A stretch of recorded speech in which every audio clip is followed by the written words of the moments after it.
नमस्कार। देखिए, जब शहर बढ़ते हैं, फैलते हैं तो ये एक वरदान जैसा लगता है। लेकिन यही विकास जब ट्रैफिक जाम बनकर सड़कों पर ठहर जाता है तो ये एक बहुत बड़ी चुनौती बन जाता है। और भारत के कई छोटे शहर आज इसी मुश्किल दौर से गुजर रहे हैं। और यही सवाल आज हमारे इस विश्लेषण के केंद्र में है। क्या शहरी विकास एक वरदान है या एक चुनौती?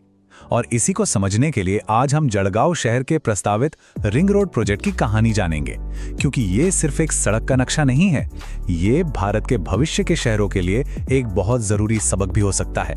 तो आज हम बात करेंगे जड़गांव की ट्रैफिक समस्या की, फिर समझेंगे कि कैसे एक रुके हुए प्रोजेक्ट को नई दिशा मिली। हम इसके 40 किलोमीटर के प्लान, इसके विकास की संभावनाओं, मौजूदा चुनौतियों और आखिर में भारत के लिए इसमें क्या सबक छिपा है, इस पर भी नजर डालेंगे। तो चलिए शुरू करते हैं। तो सबसे पहले चलिए ये समझते हैं कि आखिर जड़गांव को इस रिंग रोड की इतनी जरूरत है क्यों। देखिए, ये प्रॉब्लम अब सिर्फ एक मामूली परेशानी नहीं रही, बल्कि ये शहर के विकास के रास्ते में एक बड़ा रोड़ा बन गई है। हुआ ये है कि पिछले कुछ सालों में जड़गांव की आबादी और गाड़ियों की संख्या इतनी तेजी से बढ़ी है कि शहर की जो मुख्य सड़कें हैं, जो शहर की धमनियों की तरह हैं, उन पे जबरदस्त दबाव आ गया है।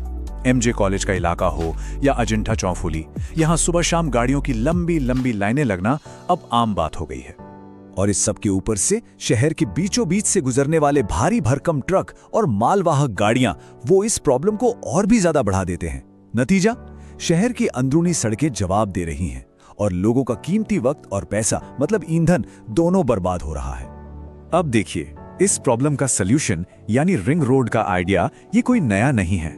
ये बात तो कई सालों से चल रही थी, लेकिन कागजों से जमीन पर नहीं उतर पा रही थी।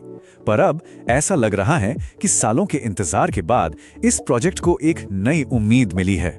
ये प्रोजेक्ट ना कई सालों तक कभी फंड की कमी तो कभी तकनीकी दिक्कतों की वजह से राज्य सरकार के पास अटका रहा, लेकिन फिर केंद्र सरकार ने इसमें दखल दिया और प्रोजेक्ट को भारतीय राष्ट्रीय राजमार्ग प्राधिकरण यानी NHAI को सौंप दिया।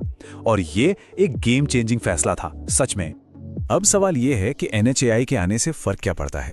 देखिए, NHAI सिर्फ एक सरकारी विभाग नहीं है, ये भारत सरकार की एक ऑटोनॉमस एजेंसी है जो देश में वर्ल्ड क्लास नेशनल हाईवे बनाने के लिए जानी जाती है। उनकी टेक्निकल एक्सपर्टीज और फंड तक पहुंच इस प्रोजेक्ट की कामयाबी के लिए एक बहुत बड़ा प्लस पॉइंट है। चलिए अब इस प्लान की गहराई में उतरते हैं कि आखिर ये है क्या।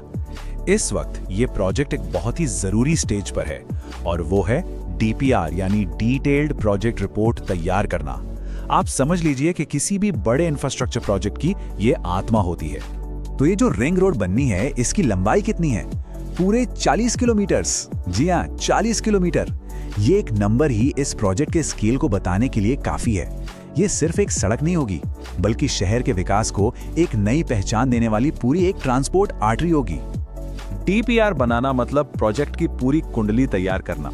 इसमें जमीन का सर्वे होता है, मिट्टी की जांच की जाती है ताकि कंस्ट्रक्शन मजबूत हो, ट्रैफिक का आकलन होता है ताकि भविष्य की जरूरतें भी पूरी हों, और इन्हीं सब के आधार पर यह तय होता है कि जमीन कैसे ली जाएगी, पुल कहां बनेंगे और कुल खर्चा कितना आएगा। अच्छा, तो ये रिंग रोड सिर्फ गाड़ियों को रास्ता देने के लिए नहीं है। नहीं, इसका असर कई ज्यादा बड़ा होने वाला है। इसमें जड़गांव शहर की पूरी अर्थव्यवस्था और भविष्य को बदलने की ताकत है। ये सड़क से बढ़कर एक इकोनॉमिक कैटलिस्ट है। जरा सोचिए, एक बार यह प्रोजेक्ट पूरा हो गया तो तस्वीर कैसी होगी? शहर के बीच से जाने वाली भारी गाड़ियां हमेशा के लिए बाहर निकल जाएंगी। इसका सीधा मतलब है कि शहर के अंदर ट्रैफिक एकदम स्मूथ हो जाएगा, आने जाने में लगने वाला समय बचेगा और हाँ, एक्सीडेंट्स भी कम होंगे। पर कहानी यहीं खत्म नहीं होती। असल इकोनॉमिक बेनिफिट्स तो अब शुरू होंगे। ये रिंग रोड अपने आप में विकास का एक नया कॉरिडोर बन जाएगा। इसके आसपास नए इंडस्ट्रियल एरिया बनेंगे, लॉजिस्टिक्स पार्क बनेंगे। इससे शहर का विस्तार भी एक प्लान के तहत होगा और हजारों लोगों के लिए रोजगार के नए मौके पैदा होंगे। और सबसे बड़ी बात, इस रिंग रोड को सीधे जड़गांव एयरपोर्ट से जोड़ा जाएगा, जिससे व्यापार को एक नई रफ्तार मिलेगी। तो सब कुछ इतना अच्छा लग रहा है ना?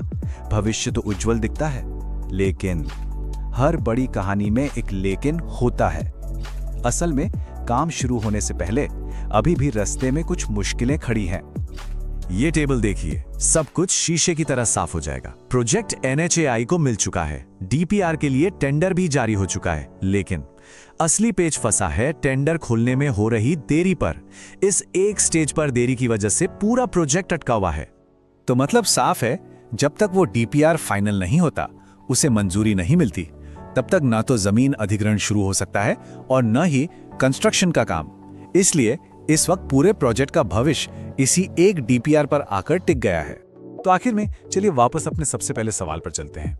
अगर जड़गांव का ये रिंग रोड प्रोजेक्ट कामयाब हो जाता है तो ये सिर्फ एक सड़क नहीं होगी, ये भारत के दूसरे तेजी से बढ़ते शहरों के लिए एक बेहतरीन केस स्टडी, एक मॉडल बन सकता है।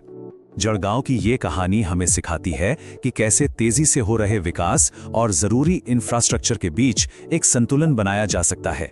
ये एक परफेक्ट उदाहरण बन सकता है कि ग्रोथ को कैसे मैनेज किया जाए। तो अब सबसे बड़ा सवाल यही है, क्या जड़गांव इन चुनौतियों को पार करके इस रास्ते पर आगे बढ़ पाएगा और क्या ये दूसरे शहरों के लिए एक मिसाल बन सकेगा? इस सवाल का जवाब तो हमें आने वाला वक्त ही देगा।